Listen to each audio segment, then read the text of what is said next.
அம்மாவின் வடிவமாக அருளும் ஸ்ரீ சாயிநாதரே, கருவாக்கி வைத்தென்னை தாங்கிய சத்குருவே, ஓம் சாயிராம். ஜெய் சாயிராம், ஜெய் ஜெய் சாயிராம். என் அன்பு பிரியமே, உன் வாழ்க்கையில் உனக்கு நிம்மதி வேண்டுமென்றால் சில நேரம் செவிடாகவும் பல நேரம் குருடாகவும் இருந்து விடுவதே ரொம்பவே நல்லது. யாரை நம்பியும் நீ இங்கு பிறக்கவில்லை, ஜனனம் எடுக்கவும் இல்லை. யார் உன்னை ஒதுக்கினாலும் உதறி தள்ளினாலும் நான் உன்னை ஒதுக்கவும் மாட்டேன், தள்ளிவிடவும் மாட்டேன். எனவே எப்பொழுதும் மனதை போட்டு குழப்பிக் கொள்ளாமல் என்னை நினைத்துவிட்டு இந்த மனதிலிருந்து வெளியே வந்துவிடு, இந்த நிலைமையிலிருந்து வெளியே வந்துவிடு. காற்று இல்லாமல் யாராலுமே வாழவே முடியாது. காற்று இருந்தால்தான் உயிர் வாழக்கூட முடியும். அதே போல என்னுடைய ஆசிர்வாதம் உனக்கு முழுமையாக இருந்தால் உன் வாழ்நாளை நீ சந்தோஷமாகவும் மகிழ்ச்சியாகவும் ஆனந்தம் நிறைந்ததாகவும் வாழ்ந்து காட்ட முடியும். என்ன செய்ய போகிறோம் என்று எப்பொழுதும் யோசிக்காதே. என்ன செய்ய வேண்டும் என்பதை மட்டுமே உன் சிந்தனையை எண்ணிக்கொண்டே இரு. அப்பொழுது வெற்றி உன் கையில் வந்துவிடும் மிக சுலபமாக. உன்னுடைய வியர்வை துளிகளும் கண்ணீர் துளிகளும் வேண்டுமானால் உப்பாக இருக்கலாம், ஆனால் அவைதான் உன் வாழ்வை இனிமையாக்கப் போகும் துளிகளாகவே இருக்கும்.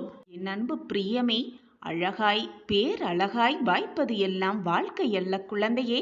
உனக்கு கிடைத்திருக்கும் வாழ்க்கையை நீ எப்படி அழகாக மாற்றுகிறாய் என்பதில்தான் அழகு நிறைந்து இருக்கிறது. 1000 பேர் கூறினாலும் சொல்லிக் கொடுத்தாலும் கற்றுக் கொடுக்காத பாடத்தை, 1000 புத்தகங்கள் கற்றுக் கொடுக்காத பாடத்தை ஒரே ஒரு அவமானம் உனக்கு கற்றுக் கொடுத்துவிடும் குழந்தையே.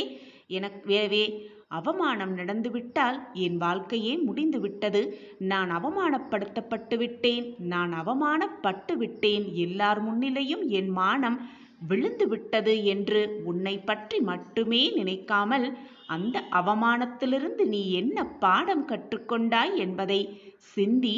அப்பொழுது உன் வாழ்நாளில் நீ அவமானமே படமாட்டாய், யாரிடமும் எந்த நபரிடமிருந்தும். எப்பொழுதுமே நான் மட்டும் தனியாக நிற்கிறேன், தனியாக போராடிக்கொண்டே இருக்கிறேன், தோள் கொடுக்க கூட எனக்கு யாருமே இல்லை, எனக்கு வெற்றி கிடைக்குமா என்று கேள்விக்குறியோடே நோக்காதே. நீ தனியாக போராடுவதே வெற்றிதான் என்பதை தீர்க்கமாக நம்பு. இதைவிட பெரிய வெற்றி வேறு என்ன இருக்கப் போகிறது? மற்றவரின் பாதையை எப்பொழுதும் பின்பற்றாதே. ஏனென்றால் அது மற்றவர்களுடைய பாதை. உனக்கு என்று ஒரு பாதையை வடிவமைத்து அந்த பாதையில் சென்று கொண்டே இரு. எந்த தடைகள் வந்தாலும் முன்னேறி கொண்டே இரு. நீ தடுமாறி விழும் சமயத்தில் உன்னை தூக்கிவிட உன் அப்பா நான் தான் காத்து கொண்டிருக்கிறேன் என்று சொல்லிக்கொண்டே இருக்கிறேனே, பின் ஏன் உன்னுடைய பாதையில் தனியாக நடக்க நீ பயப்படுகிறாய்? உனக்கு முன்னால் உனக்கு வழிகாட்டியாகவும் உனக்கு பின்னால் உனக்கு பாதுகாவலனாகவும் உன் சாயப்பா வந்து கொண்டே இருக்கிறேனே, உனக்கு அது புரியவில்லையா? அல்லது புரிந்தும் புரியாமல் போல் இருக்கிறாயா? நீ செல்லும் பாதையில் ஏதாவது தடைகளோ தடங்கல்களோ வந்தால் அதையே உற்று உற்று நோக்கிக் கொண்டே இருக்காதே. அதனால் உன்னால் எதையுமே செய்ய முடியாமல் போய்விடும். அந்த பாதையில் பயணம் செய்யாமலே போய்விடும். குறிக்கோளை முதலில் உற்றுப்பார். நீ செல்ல வேண்டிய இலக்கை உற்று நோக்கு. அப்பொழுது உனக்கு வந்த தடைகளெல்லாம் மறைந்துவிடும், தடங்கல்கள் எல்லாம் காணாமல் போய்விடும். உத்வேகமாக எழுந்து நின்று வேகமாக ஓடு. ஓடிக்கொண்டே இரு. முயற்சித்து கொண்டே இரு. உன் இலக்கை நிச்சயமாக நீ அடைந்தே தீருவாய். ஒன்றை நன்றாக புரிந்து வைத்துக்கொள் என் பிரியமே. வலிமை என்ற சொல் திரும்ப திரும்ப சொல்லப்படும் பொழுது அது வலிமையை தான் தருகிறது. அதே போல சோர்வு, மனசோர்வு, நிம்மதியில்லை என்ற சொல் திரும்ப திரும்ப சொல்லப்படும் பொழுது சோர்வை தான் அது உனக்கு தரும். மன நிம்மதியை தராது, மன வலிமையையும் தரவே தராது.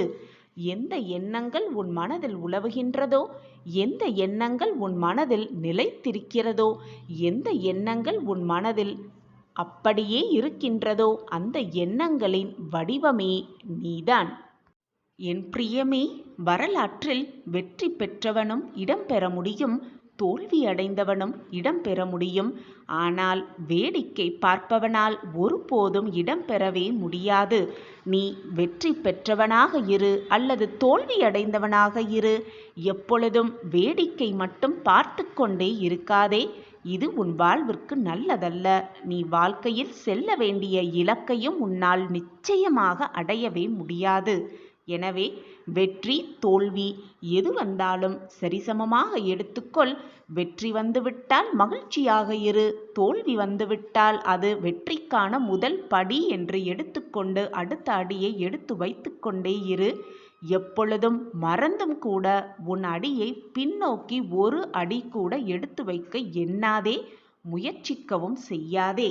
சோதனைகள் வந்து கொண்டே இருக்கிறதே, எனக்கு மட்டும் வாழ்க்கையில் துன்பங்கள் நிலவிக் கொண்டே இருக்கிறதே, அடுத்து என்ன பண்ண வேண்டும் என்ற ஒரு வழி கூட என் கண்களுக்கு தெரியவில்லையே, இந்த வாழ்க்கையை நான் எப்படி வாழ்வது என்று புலம்பாதே, கண்ணீர் சிந்தாதே. காலையில் அதிகாலையில் கூட்டிலிருந்து புறப்படும் பறவைக்கு இரை இறக்கும் இடம் தெரிந்தா அது பறக்கிறது? இறப்பதற்கு வேண்டுமானால் ஒரே ஒரு நொடி துணிச்சல் போதுமானதாகவே இருக்கும். ஆனால் வாழ்வதற்கு ஒவ்வொரு நொடியும் துணிச்சல் இருக்க வேண்டும். அப்பொழுதுதான் தைரியமாக தன்னம்பிக்கையோடு உனக்கு கிடைத்திருக்கும் இந்த வாழ்க்கையை நீ வாழ முடியும். உனக்கான பாதையை முதலில் கண்டுபிடி. அந்த பாதையில் உன் பயணத்தை மேற்கொள். உனக்கான வெற்றி நிச்சயமாக உனக்கு உண்டு என் குழந்தையே. விடியும் வரை நமக்கு தெரிவதில்லை நாம் காண்பது கனவுதான் என்று. அதுபோலத்தான் வாழ்க்கையே முடியும் வரை நமக்கு தெரிவதும் இல்லை, புரிவதும் இல்லை வாழ்க்கையை எப்படி வாழ வேண்டும் என்று. பேராசை முடிகின்ற இடத்தில் மகிழ்ச்சி துவங்க ஆரம்பிக்கிறது. புன்னகை துவங்கும் இடத்தில் வாழ்க்கையும் துவங்க ஆரம்பிக்கிறது. அதே போல அன்பு எங்கெல்லாம் இருக்கிறதோ அங்கெல்லாம் அனைத்துமே கிடைக்கின்றது. உப்பையும் உறவையும் அதிகமாக எடுத்தால் உணவும் சரி உறவும் சரி கசந்துதான் போய்விடும். எனவே எதையுமே அதிகமாக யோசிக்காதே. கிடைத்திருக்கும் இந்த வாழ்க்கையை எப்படி நிம்மதியாகவும் மகிழ்ச்சியாகவும் வாழ வேண்டும் என்பதில் மட்டுமே உன் சிந்தனையை செலுத்து. மிகப்பெரிய மாற்றம் உன்னை தேடி வரும். இதற்கு உன் சாயப்பாதான் சாட்சி. என் அன்பு குழந்தையே, புதைக்கப்பட்ட விதைக்கு கூட எதிர்காலம் உண்டு. வெட்டப்பட்ட மரங்கள் கூட மீண்டும் வளர்வது உண்டு. ஆனால் வெறும் தோல்விகள் கண்டு சோர்ந்து போனால் உன் வாழ்க்கையை யார் வாழ்வது குழந்தையே? உன் வாழ்க்கையை நீதான் வாழ வேண்டும். வேறு எவராலும் உன்னுடைய வாழ்க்கையை வாழவே முடியாது. உனக்கு கிடைத்திருக்கும் இந்த பொக்கிஷமான வாழ்க்கையை சந்தோஷமாக வாழு. முயற்சி செய்து கொண்டே இரு. எந்த தடைகள் வந்தாலும் அதை தகர்த்து எறிந்துவிடு அல்லது தவிர்த்து விட்டு சென்றுவிடு. உன் வாழ்வு எப்பொழுதும் உனக்கு இன்பமயமாகவே இருக்கும். உனக்கு துணையாக உன் அப்பா நான் இருக்கிறேன் என்று மீண்டும் மீண்டும் உனக்கு வலியுறுத்தி கொண்டே இருக்கிறேனே. ஏன் உன் மனதில் இத்தனை போராட்டமும் இத்தனை குழப்பமும்? நேற்றைய பொழுது முடிந்துவிட்டது. இன்றைய பொழுதை எவ்வளவு பயனுள்ளதாக மாற்றமைக்க முடியும் என்று சிந்தனை செய்வதால் நம் வாழ்வில் நிம்மதிக்கு எப்பொழுதும் பஞ்சமே இருக்காது. மகிழ்ச்சிக்கு எப்பவும் பஞ்சமே வராது. வாழ்க்கையில் எப்படி முன்னேறலாம், வாழ்வை எப்படி உயர்த்தலாம் என்பதை முதலில் திட்டமிட வேண்டும். அந்த திட்டப்படி காய்களை நகர்த்தி வாழ்க்கையில் வெற்றியை அடைய வேண்டும். இதுதான் வெற்றி அடைவதற்கான மிக சிறந்த ரகசியமாகவே இருக்கும். அதிலும் இலக்கில் கவனமாக இருக்க வேண்டும். பிடிச்ச வாழ்க்கையை, தனக்கு பிடித்த வாழ்க்கையை வாழ்பவனே மிக மிக அதிர்ஷ்டசாலி. எந்த வாழ்க்கையாக இருந்தாலும், தனக்கு என்ன வாழ்க்கை கிடைத்திருந்தாலும் தனக்கு பிடித்த மாதிரி வாழ்க்கையை வாழ்பவனே புத்திசாலியாகிறான். மாற்றங்கள் என்ற ஒன்றே இந்த உலகத்தில் இறைவன் தோற்றுவித்த மாறாத நியதி.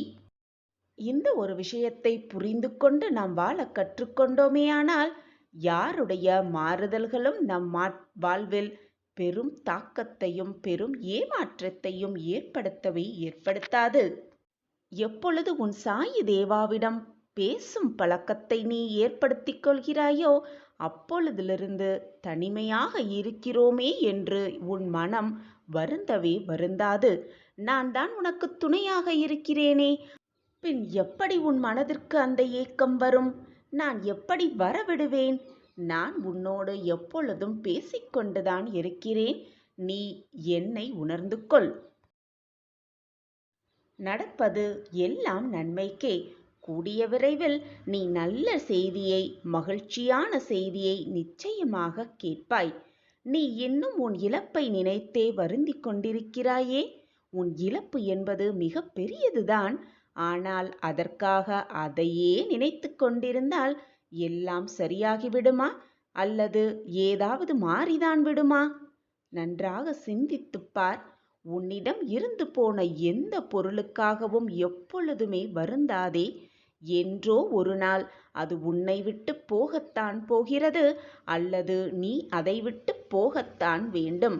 இதுதான் வாழ்க்கையின் நியதி. எதுவுமே நிரந்தரமல்ல. உலகமே நிரந்தரமல்ல. உன் உடலும் உனக்கு நிரந்தரம் அல்ல. ராஜாக்கள் கூலிகளாக ஆவதும் கூலிகள் ராஜாக்கள் ஆவதும் தான் உலக இயல்பு. உலகம் மாறிக்கொண்டேதான் இருக்கும். எது உன்னிடம் இருந்து பறிக்கப்பட்டதோ அதை போன்று 1000 மடங்கு உனக்கு கிடைக்கும். நான் கிடைக்க வைப்பேன். அது கிடைக்க நீ தைரியத்தோடு இருக்க வேண்டும். தன்னம்பிக்கையை இழந்துவிடக்கூடாது. உன்னுடைய தைரியத்தையும் இழக்காமல் விடாமுயற்சியோடு போராடும் குணத்தோடு இருக்க வேண்டும். அப்பொழுது உன்னிடம் இருந்து எது பறிக்கப்பட்டதோ, உன்னிடம் இருந்து எது விலகி சென்றதோ அதை போன்ற 1000 மடங்கு உனக்கு நான் கிடைக்க செய்வேன். இது உன் சாயப்பாவின் சத்திய வாக்குதான். எல்லோருக்கும் எல்லாமும் வரத்தான் போகிறது என்பதை உணர்ந்து கொண்டால் இது போன்ற இன்பத் துன்பங்களில் நீ சிக்கிக்கொள்ளவும் மாட்டாய், வேதனைப்படவும் மாட்டாய். நீயும் வேதனைப்பட்டு கொண்டு உன்னை சுற்றி இருப்பவர்களையும் வேதனைக்கு ஆளாக்க மாட்டாய். எல்லாவற்றையும் நடுநிலையோடு நின்று கவனித்து வருவாய். எல்லாம் புரிகிறது. ஆனால் இன்னமும் எனக்கு கஷ்டம் தொடர்கிறதே, நான் என்ன செய்வது என்ற கேள்வி உன் மனதில் மீண்டும் மீண்டும் எழுதிக்கொண்டே இருக்கிறது. என்னிடம் கேள்வியாக அதை கேட்டுக்கொண்டே இருக்கிறாய். குழந்தையே, ஒருவேளை நீ தொடர்ந்து துன்பத்தையே அனுபவிக்க நேர்ந்தாலும் இதுவும் அந்த சாயியின் அனுகிரகம் என்று நினைத்துக்கொள். எத்தனை கைகள் என்னை தள்ளிவிட்டாலும் என் நம்பிக்கை என்னை எப்பொழுதும் கைவிடாது என்ற தாரக மந்திரத்தை உன் மனதிற்குள் உன் வாயாலும் சொல்லிக்கொண்டே இரு. உன் எண்ணம் போல், உன் நம்பிக்கை போல் எப்பொழுதும் நீ வாழ்வையில் மிக உயர்ந்த இடத்திற்கு செல்வாய். உன் சாயப்பா உனக்கு துணையாக இருந்து உன்னை வெற்றியடைய செய்வேன். கோபுரத்தின் உச்சிக்கு அழைத்து செல்வேன். அங்கே தீப பெருஞ்சுடர் போல் உன்னை வாழ்வில் ஒளிர வைப்பேன். நான் இருக்கிறேன், எதற்குமே அஞ்சாதே. இருளான வாழ்க்கை என்று கவலை கொள்ளாதே. கனவுகள் முளைப்பது இருள்தானே. யாரிடம் எப்படி பழக வேண்டும், எப்படி பழக வேண்டும் என்பதை சிந்தித்து பழகு. பின் பழகிவிட்டு அவர்கள் உன்னை வெறுத்து ஒதுக்கி சென்று விட்டார்கள் என்றால் பின் நீதான் வீணாக உன் மனதை போட்டு குழப்பிக் கொள்வாய். மனதை வேதனைக்கு உள்ளாக்குவாய். உன்னை போல் உன்னை சுற்றி இருப்பவர்களும் நல்லவர்களாக இருப்பார்கள் என்று நினைத்து கொள்ளாதே. உலகத்தில் ஒவ்வொருவரும் ஒவ்வொரு விதமான குணாதிசயங்களை கொண்டவர்களே. அனைவரிடமும் பார்த்து பழகு. பின் வருத்தப்படாதே. தொடர்ந்து முயற்சி செய்து கொண்டே இரு. தோல்வி வந்தாலும் முயன்று கொண்டே இரு. நீ அப்படி இருந்தால் அந்த தோல்வி கூட என்ன நடந்தாலும் ஏது நடந்தாலும் இவன் முன்னேறிக்கொண்டே இருக்கிறானே என்று உன்னை பார்த்து பயந்து உன்னை விட்டு விலகிவிடும். அப்பொழுது வெற்றியை மிக சுலபமாக எட்டி பிடித்து விடலாம் நீ. அது மட்டுமல்லாமல் எப்பொழுதும் மற்றவர்களை உன்னை போல் நினைத்து கொள்ளாதே. எல்லோரும் உன்னை போல் மிக நல்ல எண்ணம் படைத்தவர்களாக இருக்க மாட்டார்கள். உன்னை போல் மற்றவர்களும் வெவ்வேறு விதமாகத்தான் இருப்பார்கள். அனைவரையும் பார்த்து பின் அவர்களோடு பழக்கம் வைத்துக்கொள். உன் அன்பை அவர்களிடம் வெளிப்படுத்து. உன் பாசத்தை அவர்களிடம் வெளிப்படுத்து. உன்னை யாராவது அவமானப்படுத்தும் பொழுது அந்த நொடியில் வாழ்க்கையே வெறுத்தாலும் அடுத்த நொடியில் இருந்துதான் உன்னுடைய வாழ்க்கை ஆரம்பமாகிறது என்பதை புரிந்து கொள். உன்னை யாராவது அவமானப்படுத்தும் பொழுது அப்பொழுது முடிவெடு. அவர்கள் முன் நிம்மதியாகவும் மகிழ்ச்சியாகவும் பிரம்மாண்டமாகவும் வாழ்ந்து காட்ட வேண்டும் என்ற முடிவை எடு. அப்பொழுது உன்னை அவமானப்படுத்தியவர்களை உன்னை அண்ணாந்து பார்ப்பர், திரும்பி பார்ப்பர். நீ வாழ்க்கையில் ஏறிய உச்சத்தை பார்த்து எப்பொழுதுமே சந்தேகத்தை உன் மனதிலிருந்து எரித்துவிடு.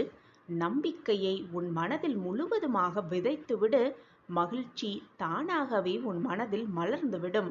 நம்பிக்கை மனதில் வந்துவிட்டாலே நிம்மதி தானாகவே வந்துவிடும். நிம்மதி வந்துவிட்டாலே மகிழ்ச்சியும் சந்தோஷமும் ஆனந்தமும் தானாகவே நிலைத்திருக்கும் உன் மனதிலும் உன் வாழ்விலும். உனக்கு ஏதாவது கிடைத்தால் அதை அனுபவித்து சந்தோஷமாக வாழ கற்றுக்கொள். கிடைக்காததை நினைத்து ஏங்காதே. உனக்கு எது கிடைக்கவில்லையோ அதை நினைத்து நினைத்து ஏங்கிக் கொண்டிருக்காமல் கிடைக்காததை நினைத்து ரசிக்க கற்றுக்கொள். அப்பொழுது அது தானாகவே உன்னிடம் வந்து சேரும். உன் மனம் மீண்டும் மீண்டும் எதை எண்ணுகிறதோ, எதை பார்க்கிறதோ, எதை நினைத்து கொண்டே இருக்கிறதோ அது மாதிரியே உன் வாழ்க்கையும் மாறிவிடும். நம்பிக்கைதான் வாழ்க்கை, உன் எண்ணம்தான் வாழ்க்கை. அதுபோல உனக்கு கிடைக்காததை பற்றியே நீ ரசித்து கொண்டிருந்தால், அதை பார்த்து ரசித்து கொண்டிருந்தால் உன் மனமும் அதிலேயே லயித்துவிடும். பின் உன் எண்ணம் போல் எல்லாமே உனக்கு வரும், சாதகமாக சந்தோஷமாக. அப்படி இருந்தால் உன் வாழ்க்கை போராட்டமில்லாத வாழ்க்கையாக மாறும். எப்பொழுதுமே உனக்கு கிடைத்திருக்கும் வாழ்க்கையை வாழ்ந்து கொண்டே போராடு. அப்பொழுதுதான் வாழ்க்கை உனது வசமாகும். விதி உன்னுடைய 1000 கதவுகளை மூடினாலும் உன்னுடைய முயற்சி ஒரு ஜன்னலையாவது நிச்சயமாக திறக்கும். என் அன்பு பிரியமே, துன்பம் உன்னை சூழ்ந்தாலும் மேகம் கலைந்த வானமாய் எப்பொழுதும் தெளிவாகவே இரு. தெளிவான மனதோடே இரு. நீ தெளிவாக இருந்தால் அடுத்து என்ன செய்யலாம் என்ற நினைப்பு உன் மனதில் எண்ணிக்கொண்டே இருக்கும், எழுந்து கொண்டே இருக்கும். அப்பொழுது நீ உன் வாழ்க்கையில் மிக சுலபமாக அந்த துன்பத்திலிருந்து மீண்டு விடலாம். சத்தியமாக. முட்கள் பாதையில் சென்றால் முட்களையும் ரசிக்க கற்றுக்கொள். உனக்கு அப்பொழுது அதன் தரும் வழிகளும் பழகி போகும். எப்பொழுதுமே உன்னை நீயே ஏளனமாக நினைத்து கொள்ளாதே. அடுத்தவர்களோடு உன்னை ஒப்பிட்டு எப்பொழுதும் பார்த்து உன்னை நீயே தாழ்த்தி கொள்ளாதே. உலகத்தில் உன்னை விட மிக உயர்ந்தவர், திறமைசாலி யாருமே இல்லை. நீ நான் கண்டெடுத்த பொக்கிஷம். நீ அதிர்ஷ்டசாலியே, பாக்கியசாலியே. வேதனைகளை நீ ஜெயித்து விட்டால் அதுவே உனக்கு மிக பெரிய சாதனையாகத்தான் இருக்கும். உன்னால் முடியும் என்று எப்பொழுதும் நம்பு. என்னால் முடியும் என்று எப்பொழுதும் சொல்லிக்கொண்டே இரு. முடியும் முடியும் என்று நீ நினைத்தாலே போதும். முயற்சி அனைத்திலும் உனக்கு வெற்றியே, ஜெயமே, சாதகமே. ஒரு தோல்வி வந்துவிட்டால் முடங்கி விடாதே. தொடர்ந்து முயன்று கொண்டே இரு. வெற்றியை உனதாக்கிக் கொள்ளலாம். உன் கடினமான காத்திருப்புக்கு இதோ நீ விரும்பிய பரிசு. சந்தோஷமாக பெற்றுக்கொள். இனி உன் வாழ்வில் உன்னுடைய ஆட்சியே. உன் வாழ்வில் இனிமேல் உனக்கு நடக்கவிருக்கும் மாற்றங்கள், அற்புதங்கள், அதிசயங்கள் எல்லாம் ஏராளமாகவே இருக்கிறது. எனவே பயப்படாதே. உன் ஆட்சி ஆரம்பமாகப் போகிறது உன் வாழ்வில். கட்டாயமாக உன் அப்பாவின் பரிபூரண ஆசிர்வாதத்தால் நீ உன் வாழ்க்கையில் ஜெயிப்பாய், ஜெயித்து காட்டுவாய். சாயிநாதா, பல நாட்களாக நான் உங்களிடம் வைத்த வேண்டுதல்கள் எல்லாம் தாமதமாகி இந்த இடத்திற்கு வந்திருக்கிறது என்று நீ என்னிடம் புலம்புகிறாய். சில சமயம் கோபமாக கூட பேசுகிறாய் குழந்தையே. ஆனால் சிறிது நேரம் கழித்து வந்து நீயே என்னை மன்னித்து விடுங்கள் சாயிநாதரே, நாங்கள் உங்கள் மனதை புண்படுத்தியதற்காக என்னை மன்னித்து விடுங்கள் என்று நீயே என்னிடம் வந்து மன்னிப்பும் கேட்கிறாய். அன்பு இருக்குமிடத்தில்தான் கோபமும் இருக்கும் குழந்தையே. நீ என்மேல் கோபப்பட்டால் நான் தவறாக எடுத்துக்கொள்ள மாட்டேன். ஏதோ உன் மன வேதனையினால்தான் நீ என்னிடம் வந்து இப்படி கொட்டுகிறாய் என்பது எனக்கு புரியும். உன் மனவேதனையை அனைத்தையும் என்னிடம் வந்து கொட்டிவிடு. நிச்சயமாக உன் வேதனைக்கு, உன் மன வலிக்கு மருந்தாக உன் அப்பா எப்பொழுதும் இருப்பேன் என் பிள்ளையே. குழந்தையே, வாழ்க்கையில் நிம்மதியையும் சந்தோஷத்தையும் நீ தேடுவது எனக்கு வியப்பாக இருக்குது குழந்தையே. நீ எங்கு போய் தேடினாலும் அது உனக்கு கிடைக்கவே போவதில்லை. ஏனென்றால் அது உன்னில்தான் இருக்கிறது. நீ மனதை நிம்மதியாக வைத்து கொண்டாலே போதும், சந்தோஷமும் நிம்மதியும் ஆனந்தமும் தானாகவே வந்து குடிக்கொண்டுவிடும் உன் மனதிலும் உன் வாழ்க்கையிலும்.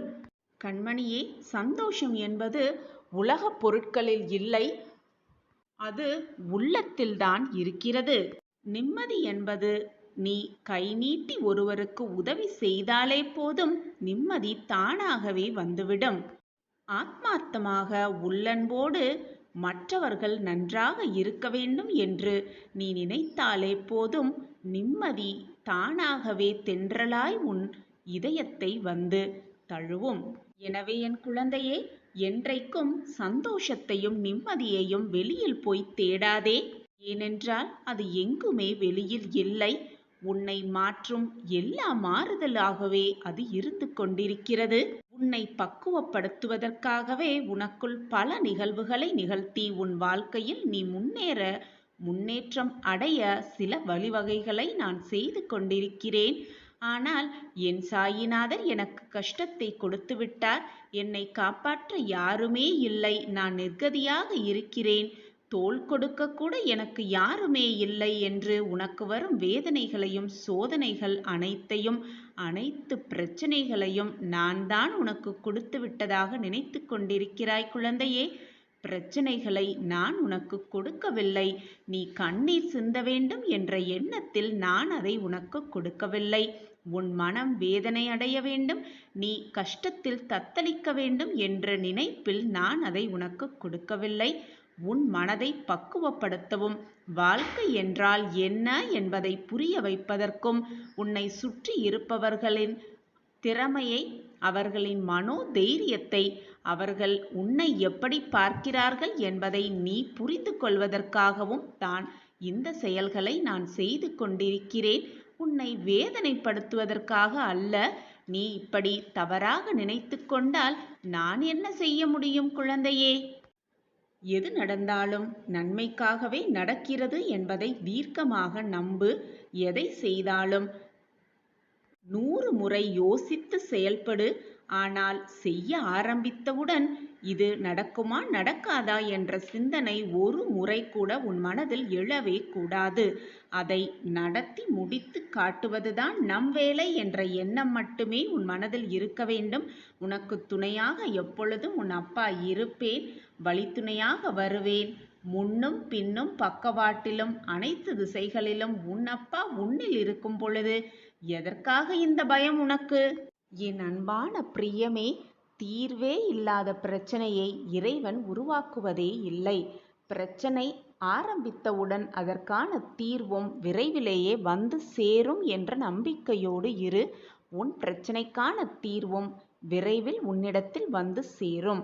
அந்த பிரச்சனையிலிருந்து எப்படி வெளிவருவது, அதிலிருந்து எப்படி தப்பிப்பது என்ற சிந்தனை மட்டும் உன் மனதில் இருந்தால் போதும், சுலபமாக நீ உன் வாழ்வில் ஜெயித்தே விடலாம். உனக்கு துணையாக அப்பா எப்பொழுதும் இருக்கும் பொழுது பிரச்சனைகளை கண்டு எதற்காக மனம் கலங்கி நிற்கிறாய்? இது உன் சாயின் கணக்கு.